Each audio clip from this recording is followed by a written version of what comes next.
এরপরে হচ্ছে 4 নম্বর প্রশ্ন, তড়িৎ ক্ষেত্রের কোন নির্দিষ্ট বিন্দুতে স্থাপিত একটি একক ধনাত্মক আধান যে বল অনুভব করবে। আসেন একটু বুঝাই এটা, ব্যাখ্যাটা যদি আমি বলি। এখানে একটা ইলেকট্রিক ফিল্ড আছে, মানে তড়িৎ ক্ষেত্র। তড়িৎ ক্ষেত্রে আগে থেকে একটা চার্জ ছিল, সেটা হতে পারে ধনাত্মক চার্জ, ঋণাত্মক, আগে আগে থেকে ছিল কোনো একটা। আচ্ছা, এখানে আগে থেকে একটা চার্জ ছিল, তো আমি যদি এখানে আরো একটা চার্জ আনি, এই নতুন যে চার্জটা, এই চার্জ করতে কিছুটা বল অনুভব করবে। সেই বল অনুভব করাটাই হচ্ছে আমাদের কি বলেন তো, তড়িৎ প্রাবল্য। তাহলে আমরা প্রাবল্য, তাহলে আমি লিখতে প্রাবল্য কি সমান সমান এফ বাই কিউ নট, আমরা এটা বলতে পারি। এটা হচ্ছে তড়িৎ প্রাবল্য। তাহলে আনসার কোনটা? আনসার হবে তড়িৎ প্রাবল্য, এই যে এটা আনসার হবে তড়িৎ প্রাবল্য। এখন পর্যন্ত মোটামুটি বুঝতে কারো কোনো প্রবলেম নাই, এটাও ক্লিয়ার হয়ে গেল, সহজ জিনিস। এরপরে আসেন পরেরটা, সেমিকন্ডাক্টর রূপে ব্যবহৃত হয় অপধাতুর প্রতিফলক। এখন অপধাতু, সেমিকন্ডাক্টর, হ্যাঁ অর্ধধাতু, এগুলো একই জিনিস।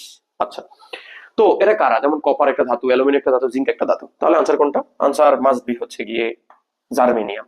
পাশাপাশি আমরা আরো কিছু মনে রাখবো, জার্মেনিয়াম, সিলিকন, কার্বন, তারপর গেলিয়াম আর্সেনাইড, গেলিয়াম নাইট্রাইট, এগুলা। আরেকটা আছে, আর একটা ক্যাডমিয়াম সালফাইড, মেবি ওটা আমাদের হচ্ছে গিয়ে সেমিকন্ডাক্টরের মধ্যে পড়ে। তো সেমিকন্ডাক্টর টোটাল 6টা আছে। আচ্ছা, এটা গেল, এটা পারা যাবে। আচ্ছা, এরপরে পড়বো পৃথিবীর মুক্তিবেগ, স্কেপ ভেলোসিটি যেটাকে আমরা বলি আর কি। তাহলে স্কেপ ভেলোসিটির কত পৃথিবীর হচ্ছে 11.2 কিলোমিটার পার আওয়ার। এখন জিনিসটা বের করা যায়, কিন্তু এখানে বের করতে তো ক্যালকুলেটর লাগবে, কারণ আমাদের তো ক্যালকুলেটর এলাও না।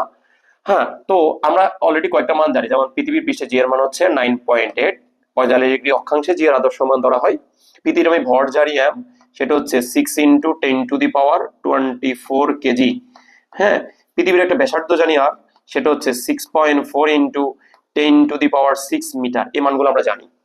এখন এগুলো যদি আমি কি করি, সূত্রে বসাই। এখন সূত্রটা কি?